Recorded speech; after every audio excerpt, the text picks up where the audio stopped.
Hello बच्चों। तो पिछले लेक्चर में हमने देखा फ्लो ऑफ इंफॉर्मेशन कैसे होता है। हमने पढ़ा सेंट्रल डॉगमा।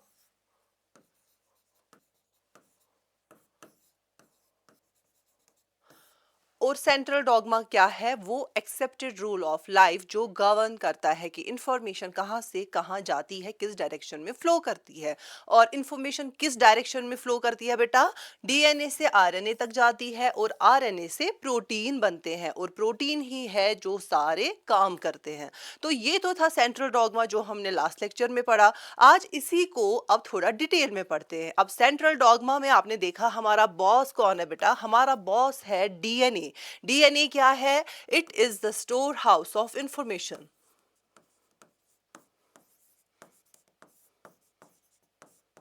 तो इस डीएनए को आज समझने की कोशिश करेंगे कि ये डीएनए किसका बना है, ये कैसा दिखता है। तो बात करते हैं डीएनए की। डीएनए क्या है बेटा? आप सबको पता है DNA is deoxyribo nucleic acid. आपने 11th की बायोमॉलिक्यूल्स में न्यूक्लिक एसिड्स पढ़ा है। वहां पे आपने दो तरह के न्यूक्लिक एसिड देखे, एक आरएनए और एक डीएनए। डीएनए क्या है? हमारा बॉस, हमारा इंफॉर्मेशन जहां पे स्टोर रहता है, हमारा स्टोर हाउस ऑफ इंफॉर्मेशन। और इसका फुल फॉर्म क्या है? Deoxyribo nucleic acid. अब ये डीएनए एक पॉलीमर है बेटा। ठीक है, आपने न्यूक्लिक एसिड में पढ़ा होगा डीएनए एक पॉलीमर है। पॉलीमर है मतलब ये कोई बेसिक यूनिट से बना है जो फिर जुड़ते जाते हैं और एक चेन बनाते हैं, हमारा डीएनए बनाते हैं। तो इसका ये बेसिक यूनिट है क्या?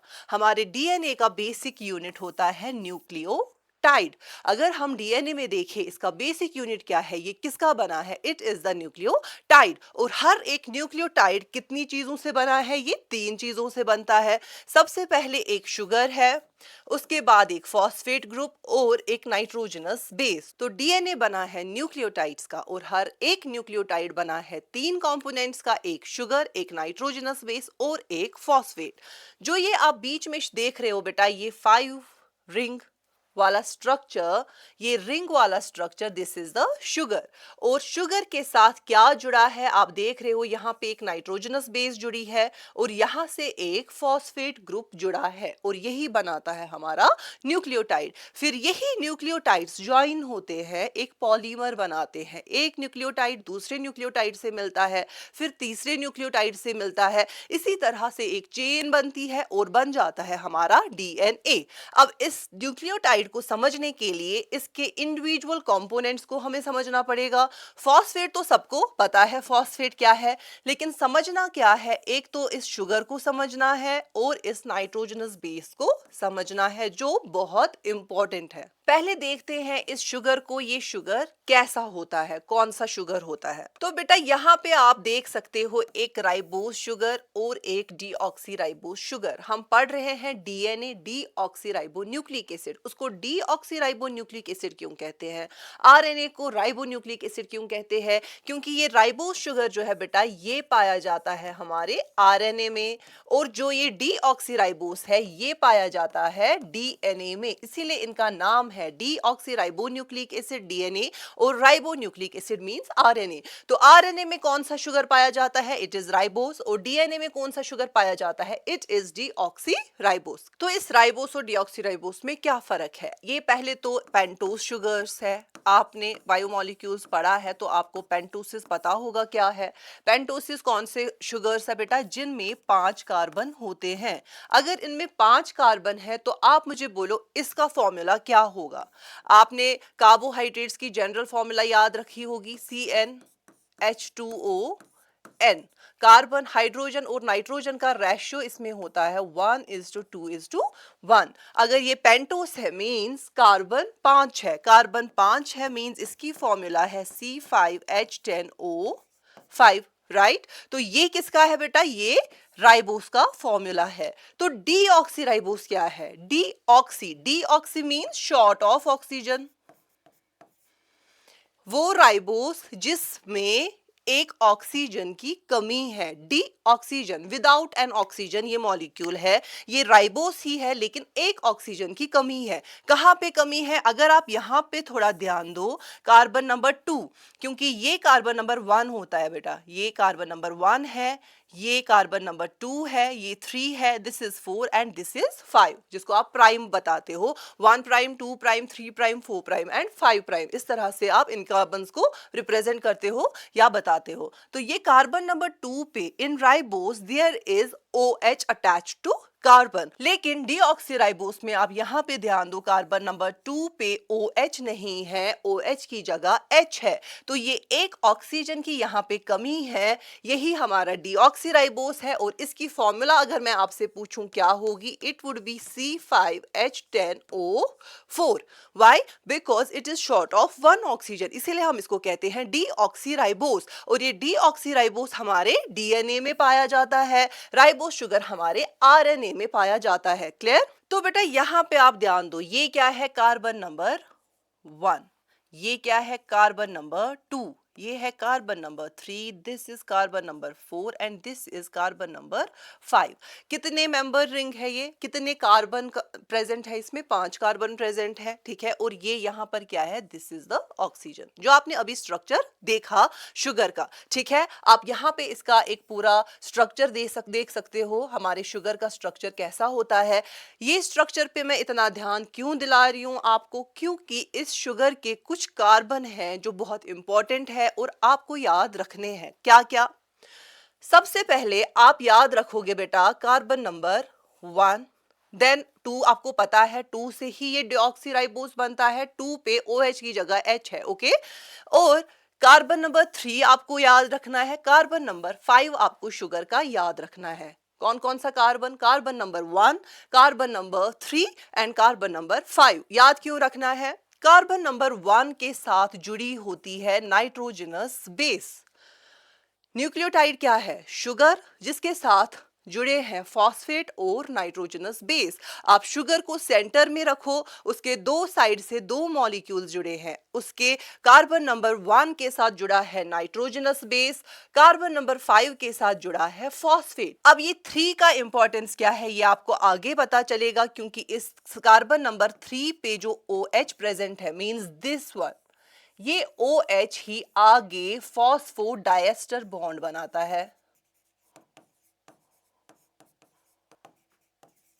ठीक है बेटा, तो ये कार्बन नंबर 3 पे जो OH है ये इंपॉर्टेंट है फॉस्फोडाइएस्टर बॉन्ड बनाने के लिए। फॉस्फोडाइएस्टर बॉन्ड से होता क्या है? ये न्यूक्लियोटाइड दूसरे न्यूक्लियोटाइड के साथ लिंक हो जाता है, दूसरा न्यूक्लियोटाइड तीसरे न्यूक्लियोटाइड के साथ। तो एक न्यूक्लियोटाइड इस OH की वजह से दूसरे न्यूक्लियोटाइड के साथ जुड़ता है, वो आगे इसी थर्ड कार्बन के OH के की वजह से और एक न्यूक्लियोटाइड के साथ जुड़ता है, और इस तरह से एक चेन बनती है, जिसको हम आगे डिटेल में देखेंगे। लेकिन यहाँ पे आपको याद क्या रखना है बेटा? कार्बन नंबर 1 याद रखना है, आपको कार्बन नंबर 3 याद रखना है और कार्बन नंबर 5 याद रखना है। C1 के साथ क्या जुड़ा होता है? C1 के साथ जुड़ा होता है हमारा नाइट्रोजनस बेस, कार्बन नंबर 5 के साथ जुड़ा होता है हमारा फॉस्फेट ग्रुप।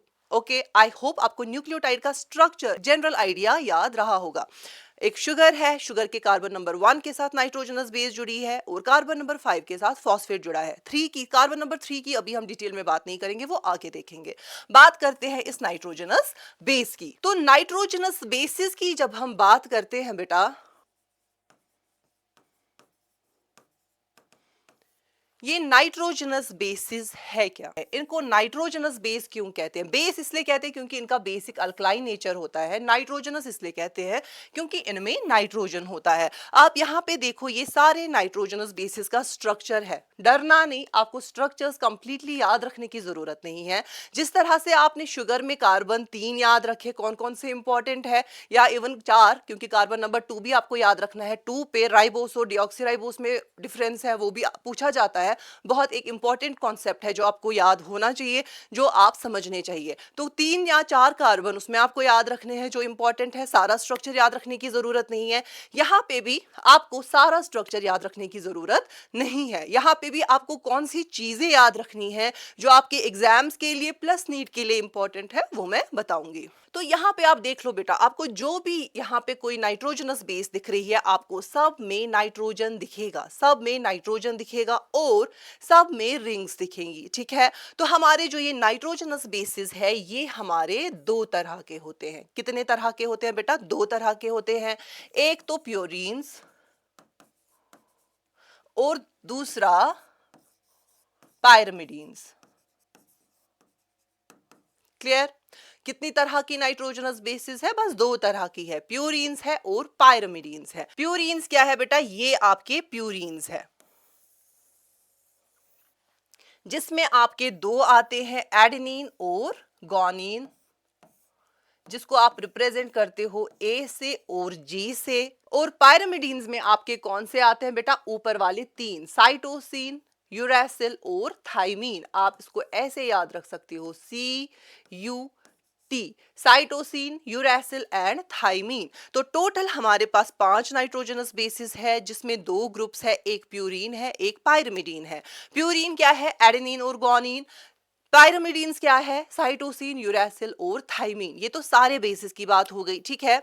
अब ये प्यूरीन्स क्या है? अगर आप देखो, प्यूरीन्स में 2 रिंग्स प्रेजेंट होती है, चाहे एडेनिन है चाहे गुआनिन है, दोनों में 2 रिंग्स प्रेजेंट है। एक 6 मेंबर्ड रिंग है, ये वाली, ठीक है, और एक 5 मेंबर्ड रिंग है, जो आप देख सकते हो एडेनिन में, गुआनिन में, दोनों में। या इनका आप जनरल स्ट्रक्चर देख लो, this is the structure, general structure of a purine. यहाँ पे एक 6 मेंबर्ड रिंग है, जिसके साथ एक 5 मेंबर्ड रिंग जुड़ी है। तो टोटल इसमें 2 रिंग्स होती हैं, प्यूरीन्स में, एडेनिन में, गुआनिन में। और पायरमिडीन्स में सिर्फ एक रिंग होती है, जैसे कि आप देख रहे हो, तीनों साइटोसिन, यूरेसिल और थाइमीन में एक ही रिंग है, एक 6 membered ring. This is the general structure of a pyrimidine. यहाँ पे आप देख सकते हो 6 मेंबर्ड रिंग प्रेजेंट है, बस एक रिंग प्रेजेंट होती है पायरमिडीन्स में, जिसकी वजह से जो प्यूरीन्स है, क्योंकि 2 रिंग्स है तो उनका साइज बड़ा होता है, और जो पायरमिडीन्स है, क्योंकि एक ही सिंगल रिंग के बने हैं, तो उनका साइज प्यूरीन से छोटा होता है, वो साइज में थोड़े से छोटे होते हैं। क्लियर?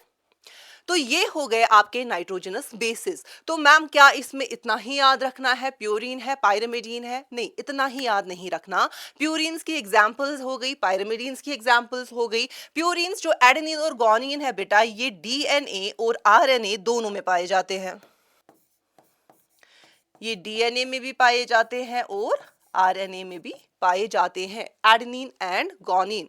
साइटोसिन अगेन डीएनए में भी पाया जाता है और आरएनए में भी पाया जाता है।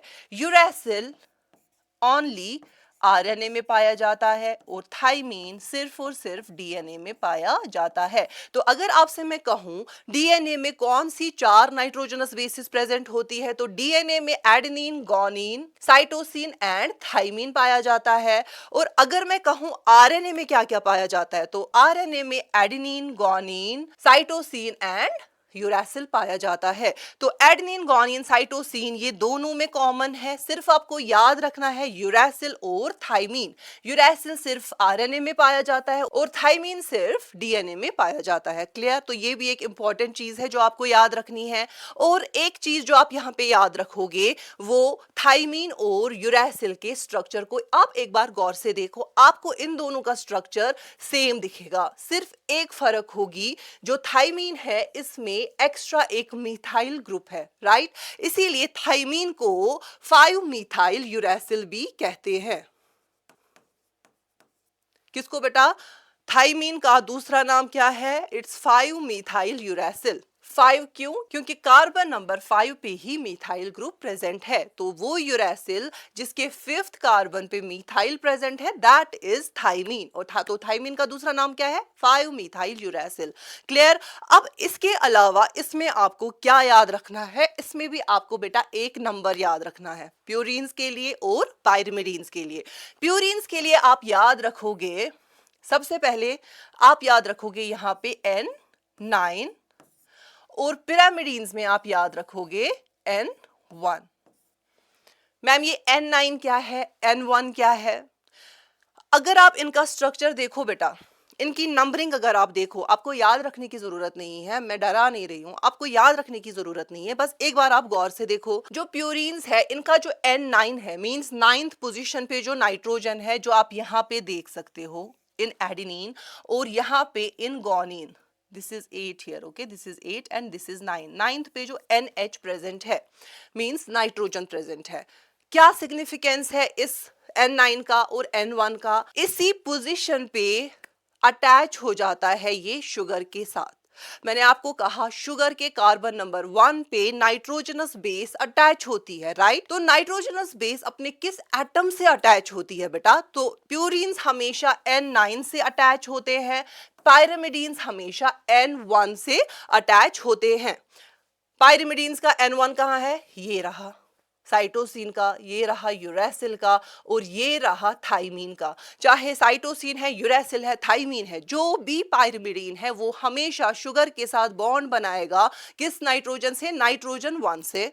और प्यूरीन्स जो है वो किस नाइट्रोजन से जुड़ेंगे शुगर के साथ? वो जुड़ेंगे N9 से। ये सारी चीजें मैंने बेटा एज वन लाइनर्स लास्ट में लिख दी है, तो वीडियो को एंड तक देखना, उस चीज को मिस नहीं करना, क्योंकि उस चीज का एक स्क्रीनशॉट आप ले लो, उसको आप याद रखो। बस वही इंपॉर्टेंट चीजें हैं जो आपको एग्जाम्स के लिए पढ़नी है या याद रखनी है, ठीक है? यहाँ पे आप अभी समझने की कोशिश करो। तो क्या देखा हमने? शुगर का कार्बन नंबर 1 जुड़ता है प्यूरीन्स के साथ, पिरामिडीन्स के साथ। अगर ये प्यूरीन है तो किस नाइट्रोजन के साथ कार्बन 1 जुड़ेगा? प्यूरीन्स में नाइट्रोजन 9 के साथ ये जुड़ेगा। और पायरिमिडीन्स में ये किसके साथ जुड़ेगा बेटा? पायरिमिडीन्स में हमेशा नाइट्रोजन 1 के साथ जुड़ेगा। तो अब यहां एक बार आप देख लो बेटा, ये शुगर है, ठीक है, ये कार्बन नंबर 3 है, इसकी बात अभी हमने नहीं की, अब इसकी बात करेंगे आगे। यहां पे आपने देखा जो कार्बन नंबर 1 है हमारे शुगर का, वो जुड़ता है नाइट्रोजनस बेस के साथ। यहाँ पे एडेनिन है, मींस यहाँ पे प्यूरीन है, और प्यूरीन्स का कौन सा नाइट्रोजन होता है? ये बेटा नाइट्रोजन 9। ये नंबर आपको जरूरी याद रखना है, क्योंकि यही चीजें हैं जो आपसे पूछी जाएंगी। और अगर ये एडेनिन नहीं हो के साइटोसिन हो, ये कोई भी पायरिमिडीन हो, तो वो नाइट्रोजन 1 होगा, तो वहां पे बॉन्ड होगा C1N1। प्यूरीन्स में कौन सा बॉन्ड होता है बेटा? C1N9। क्लियर? यहां से कार्बन नंबर 5 के साथ क्या जुड़ा है बेटा? फॉस्फेट जुड़ा है। अब आगे बढ़ने से पहले एक इंपॉर्टेंट चीज देखते हैं। आपके पास दो टर्म्स है, न्यूक्लियोटाइड एंड न्यूक्लियोसाइड। इन दोनों में क्या फर्क है? न्यूक्लियोटाइड क्या है और न्यूक्लियोसाइड क्या है? क्या ये सेम है? नहीं, ये सेम नहीं है, ये दो अलग चीजें हैं। तो इनमें फर्क क्या है? अगर आपको न्यूक्लियोटाइड समझ में आ गया तो न्यूक्लियोसाइड भी आप खुद से समझ जाओगे। न्यूक्लियोटाइड क्या है बेटा? एक शुगर जिसके साथ जुड़ा है एक नाइट्रोजनस बेस, और जिसके साथ जुड़ा है एक phosphate. So this is the nucleotide, this whole thing is a nucleotide. अब इस न्यूक्लियोटाइड से आप इस फॉस्फेट ग्रुप को हटा दो, बचा क्या? Sugar plus nitrogenous base, this is the nucleoside. तो न्यूक्लियोटाइड क्या है बेटा? Nucleotide is sugar plus nitrogenous base plus phosphate. Clear? Nucleotide क्या है? Sugar plus nitrogenous base plus phosphate. और न्यूक्लियोसाइड क्या है? न्यूक्लियोसाइड है शुगर प्लस नाइट्रोजनस बेस, या आप कहो nucleotide minus phosphate is nucleoside. I hope इसमें आपको दोबारा कोई कंफ्यूजन नहीं होगी। क्यों? क्योंकि नीट में क्वेश्चंस डिफिकल्ट नहीं हो, लेकिन आंसर्स थोड़े ट्रिकी रहते हैं। जहां पे आपका आंसर न्यूक्लियोटाइड होना चाहिए, फॉर एग्जांपल वहां पे ऑप्शंस में न्यूक्लियोसाइड भी दिया होता है। हो सकता है कभी बच्चा ध्यान नहीं दे या माइंड से स्किप हो जाए, तो इन चीजों में कंफ्यूजन्स होते हैं। तो आपको आज के बाद क्लियर होना चाहिए न्यूक्लियोटाइड क्या है और न्यूक्लियोसाइड क्या है। तो न्यूक्लियोटाइड क्या है बेटा? हमारा बेसिक यूनिट ऑफ डीएनए। वो क्या है? Sugar, phosphate and nitrogenous base. अगर हम सिर्फ शुगर और नाइट्रोजनस बेस को देखें तो वो हो गया न्यूक्लियोसाइड, या आप कहो न्यूक्लियोटाइड से फॉस्फेट हटा दो, दैट इज न्यूक्लियोसाइड। या आप ऐसे भी कह सकते हो न्यूक्लियोसाइड के साथ फॉस्फेट जोड़ दो तो बन गया न्यूक्लियोटाइड। तो अब हमने देखा शुगर के साथ नाइट्रोजनस बेस जुड़ गई, शुगर के साथ फॉस्फेट जुड़ गया और बन गया एक न्यूक्लियोटाइड। लेकिन अब ये न्यूक्लियोटाइड्स जुड़ते कैसे हैं, इनकी एक चेन कैसे बनती है, हमारा डीएनए जो इतना बड़ा मॉलिक्यूल है, जो इतना बड़ा एक पॉलीमर है, वो कैसे बनता है बेटा। तो उसके लिए आप यहाँ थोड़ा ध्यान दोगे। मैंने क्या कहा, कार्बन नंबर 3 जो है वही रोल प्ले करता है इस पॉलीमराइजेशन में। क्यों? क्योंकि यही कार्बन नंबर 3 और कार्बन नंबर 5 पे जो फॉस्फेट है, मींस कार्बन नंबर 3 का OH और कार्बन नंबर 5 का फॉस्फेट, यही एक दूसरे के साथ बॉन्ड बनाते हैं। कौन सा बॉन्ड बनाते हैं बेटा? ये एक एस्टर बॉन्ड बनाते हैं। एस्टर क्या है? जब एक एसिड और एक अल्कोहल एक दूसरे के साथ मिलता है, वहां एक मॉलिक्यूल ऑफ वाटर लॉस हो जाता है और जो बॉन्ड बनता है, जो रिजल्टिंग बॉन्ड होता है, वो एस्टर बॉन्ड होता है। तो यहाँ पे भी एक एस्टर लिंकेज बनती है। किसके बीच में? एक तो कार्बन नंबर 3, ये अगर हमारा शुगर है जिसके साथ यहाँ से एक नाइट्रोजनस बेस जुड़ी है और ये इसका फॉस्फेट है एट कार्बन नंबर 5।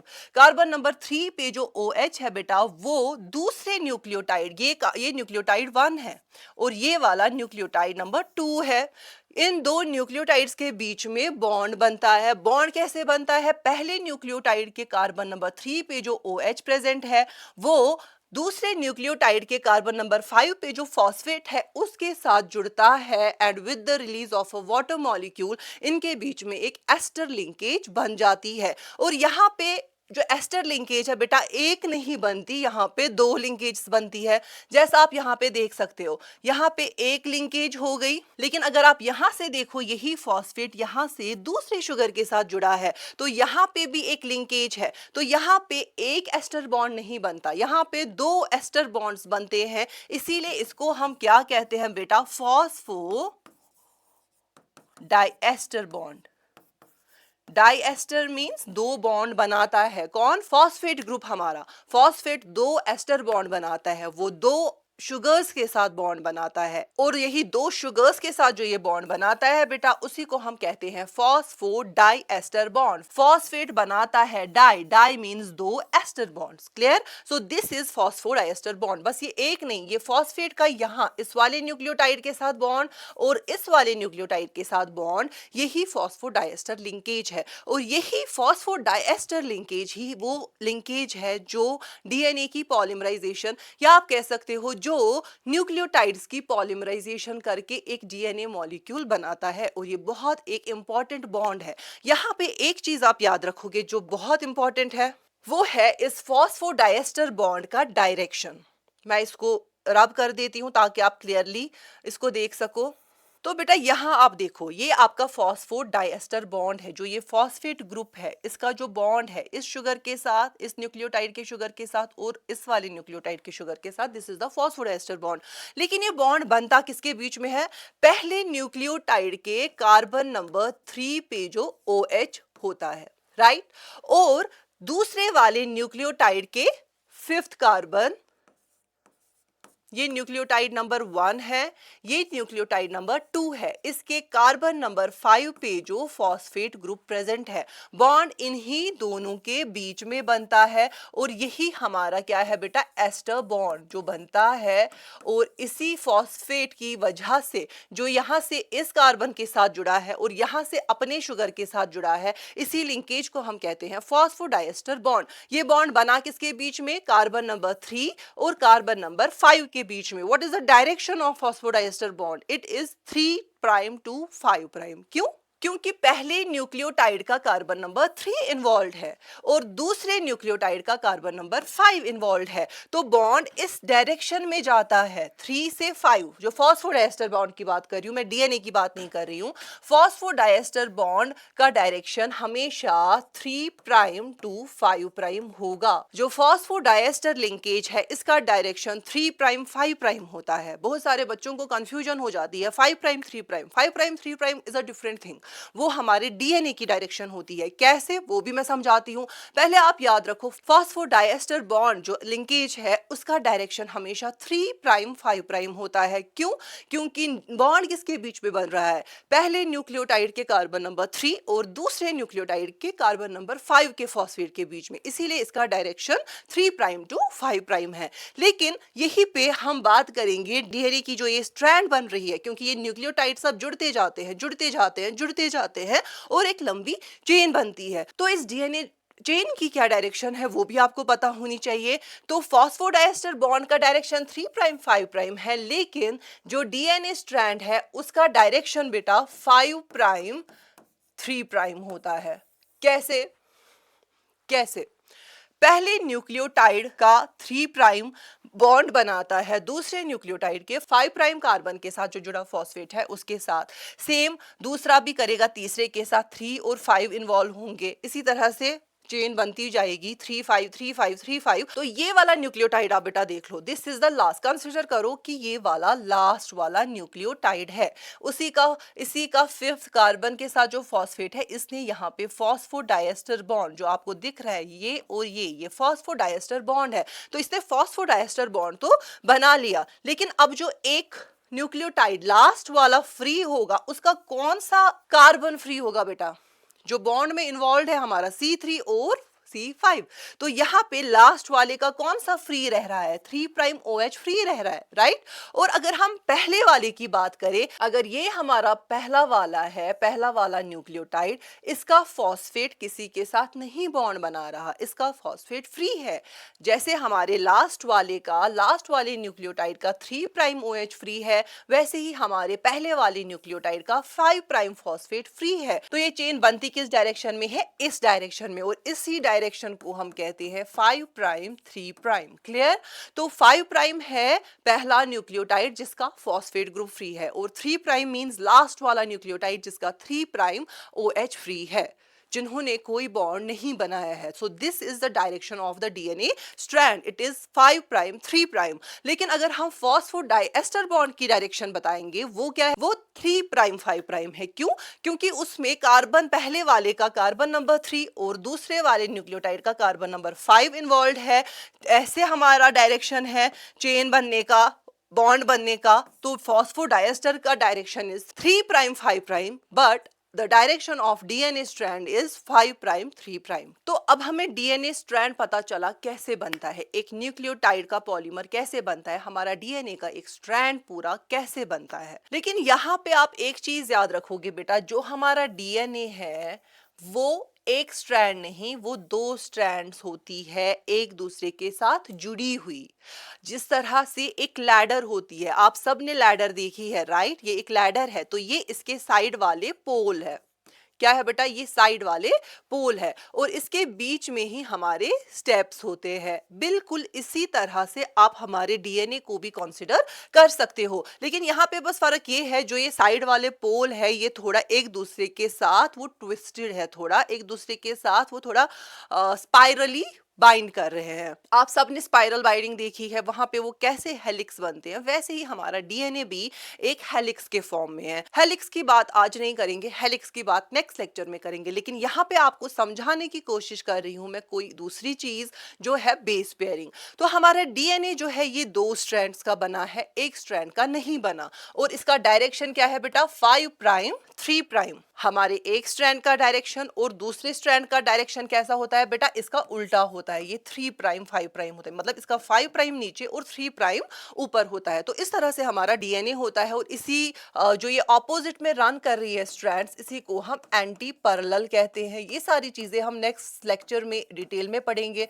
तो हमारा डीएनए 2 स्ट्रैंड्स का बना है जो एंटी पैरेलल होती है एक दूसरे के। एंटी पैरेलल मींस एक का डायरेक्शन 5 प्राइम 3 प्राइम और दूसरी स्ट्रैंड का 3 प्राइम 5 प्राइम। तो अब मैंने कहा ये एक लैडर की तरह है, जहां पे ये 2 स्ट्रैंड्स आप समझो ये 2 पोल है लैडर के, और बीच के ये जो स्टेप्स है ना बेटा, ये क्या है? ये नाइट्रोजनस बेसिस है। क्या है? ये नाइट्रोजनस बेसिस है। बिल्कुल लैडर की तरह ही हमारा डीएनए भी दिखता है, बस एक फर्क है, दो स्ट्रैंड्स एक दूसरे के साथ थोड़ा स्पाइरली बाउंड करती है। अब ये बीच में जो ये स्टेप्स है बेटा, ये क्या है? ये हमारे नाइट्रोजनस बेसिस है। क्या है? ये बीच में जो आपको स्टेप्स दिख रहे हैं, ये हमारे नाइट्रोजनस बेसिस है। क्या है बेटा? Nitrogenous bases. और ये जो ये पोल है, ये पोल क्या है बेटा? ये शुगर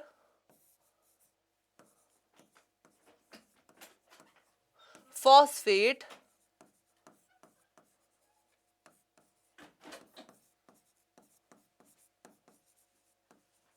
बैकबोन होती है। क्या होती है? Sugar phosphate backbone. आपने देखा हमारा शुगर एक तरफ से फॉस्फेट के साथ जुड़ा है और एक तरफ से नाइट्रोजनस बेस के साथ जुड़ा है, right? This is the phosphate, this is the nitrogenous base and this is the sugar. ये शुगर फॉस्फोडाइएस्टर बॉन्ड बनाता है दूसरे न्यूक्लियोटाइड के साथ, इसी तरह से और एक फॉस्फोडाइएस्टर बॉन्ड बनता है और ये एक लैडर जैसी बनती है, लैडर के पोल जैसी बनती है, एक बैकबोन बनता है। और जो नाइट्रोजनस बेसिस है बेटा, आप देख रहे हो ये अंदर की तरफ होते हैं। तो ये तो हो गया एक स्ट्रैंड। अब दूसरा स्ट्रैंड एंटी पैरेलल है, लेकिन उसमें भी सेम अरेंजमेंट है, फॉस्फेट और शुगर का बैकबोन है और नाइट्रोजनस बेसिस अंदर की तरफ है। ठीक है, तो यहाँ पे इन नाइट्रोजनस बेसिस के रिलेटेड आपको एक इंपॉर्टेंट चीज याद रखनी है, वो है बेस पेयरिंग। ये बेस पेयरिंग क्या है? नाइट्रोजनस बेसिस पेयर करती हैं, रैंडमली पेयर नहीं करती। आप देख रहे हो यहाँ पे जो ये लैडर के स्टेप्स है, यहाँ पे ये क्या है? एक्चुअली ये हमारे नाइट्रोजनस बेसिस है और ये नाइट्रोजनस बेसिस एक दूसरे के साथ बॉन्ड बनाते हैं। जो दो स्ट्रैंड्स के नाइट्रोजनस बेसिस है वो एक दूसरे के साथ बॉन्ड बनाते हैं। कौन सा बॉन्ड बनाते हैं बेटा? Hydrogen bond.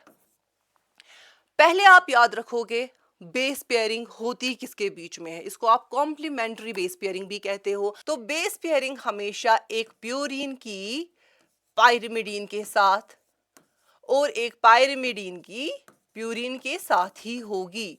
कभी भी आप ऐसे नहीं देखोगे कि एक प्यूरिन प्यूरिन के साथ बॉन्ड बना रहा है, आप कभी नहीं देखोगे एक पाइरिमिडीन पाइरिमिडीन के साथ बॉन्ड बना रहा है। अगर वैसा होता तो इस डीएनए का एक स्टेबल स्ट्रक्चर नहीं बनता। मैंने आपको पहले ही कहा, अगर यहाँ पे आप कंसिडर करो ये ग्वानिन है, ठीक है, ग्वानिन क्या है? प्यूरिन। मींस इसमें डबल रिंग स्ट्रक्चर है। मैंने पहले ही कहा प्यूरिन साइज में बड़े होते हैं। अब आप कंसीडर करो यहाँ पे एक दूसरा प्यूरिन है, फॉर एग्जांपल एडेनिन। तो दो बड़े बड़े बल्की ग्रुप्स एक दूसरे के साथ अगर यहाँ पे मिलते हैं तो क्या होगा बेटा? चलो मान लेते हैं बॉन्ड बन गया। अब दूसरी जगह पे एक पाइरिमिडीन और पाइरिमिडीन बॉन्ड बना रहा है, फॉर एग्जांपल थाइमीन साइटोसिन के साथ बॉन्ड बना रहा है। मैंने क्या कहा? पाइरिमिडीन्स बहुत छोटे होते हैं। अब दो छोटे छोटे ग्रुप्स एक दूसरे के साथ बॉन्ड बना रहे हैं। ऊपर क्या था? दो प्यूरिन्स एक दूसरे के साथ बॉन्ड बना रहे हैं। तो यहाँ पे दो बड़े बल्की ग्रुप्स मिल रहे हैं, तो वहां पे विड्थ डीएनए की कितनी बड़ी हो जाएगी, राइट? और यहाँ पे छोटे दो ग्रुप्स मिल रहे हैं या मॉलिक्यूल्स मिल रहे हैं, तो वहां पे डायमीटर कितना कम हो जाएगा। तो इसी तरह से आप सोचो, कहीं पे बड़ा, कहीं पे ज्यादा डायमीटर, कहीं पे कम डायमीटर। तो बताओ क्या डीएनए की एक स्टेबल शेप रह सकती है? नहीं रह सकती। उसके लिए क्या होता है? एक स्टेबल शेप के लिए क्या पॉसिबिलिटी होती है? एक स्टेबल शेप के लिए प्यूरिन हमेशा पाइरिमिडीन के साथ ही बॉन्ड बनाएगा। क्यों? प्यूरिन बड़ा है, पाइरिमिडीन छोटा है, और हमेशा जब प्यूरिन पाइरिमिडीन के साथ बॉन्ड बनाएगा तो इस डीएनए को एक फिक्स्ड एक डायमीटर बनता है, इसकी एक फिक्स्ड स्टेबल शेप बनती है। दैट्स द रीजन प्यूरिन और पाइरिमिडीन की बॉन्डिंग हो जाती है। कौन सी बॉन्डिंग होती है बेटा? हाइड्रोजन बॉन्डिंग होती है। अब पहले देखते हैं कौन सा प्यूरिन किसके साथ बाइंड करता है या किसके साथ बेस पेयर करता है, क्योंकि ये एक फिक्स्ड रूल है, इसके बगैर आप कहीं पे कोई कॉम्बिनेशन नहीं देखोगे। एडेनिन हमेशा थाइमीन के साथ और साइटोसिन हमेशा ग्वानिन के साथ पेयर करेगा। जैसे आप यहाँ पे देख रहे हो, ग्वानिन साइटोसिन के साथ बॉन्ड बना रहा है या बेस पेयर कर रहा है, थाइमीन एडेनिन के साथ कर रहा है। तो हमेशा आप यही देखोगे, टी ए के साथ, ए टी के साथ, सी जी के साथ, जी सी के साथ, बस यही दो पॉसिबिलिटीज है। साइटोसिन और ग्वानिन बेस पेयर करेंगे और एडेनिन और थाइमिन एक दूसरे के साथ बेस पेयरिंग करेंगे। और यहाँ पे और एक इंपॉर्टेंट चीज जो आप याद रखोगे, एडेनिन और थाइमिन हमेशा डबल बॉन्ड बनाएंगे, डबल बॉन्ड, और साइटोसिन और ग्वानिन हमेशा 3 हाइड्रोजन बॉन्ड बनाएंगे। आप यहाँ पे देख भी सकते हो, साइटोसिन और ग्वानिन के बीच में 3 बॉन्ड्स है, एडेनिन और थाइमिन के बीच में 2, एडेनिन और थाइमिन के बीच में अगेन 2, साइटोसिन और ग्वानिन के बीच में 3। तो मुझे बताओ, एडेनिन, थाइमिन और साइटोसिन ग्वानिन, इनमें स्ट्रॉन्ग बॉन्ड किसका है? स्ट्रॉन्ग बॉन्ड हमेशा साइटोसिन ग्वानिन के बीच का होगा। क्यों? क्योंकि this is a triple bond.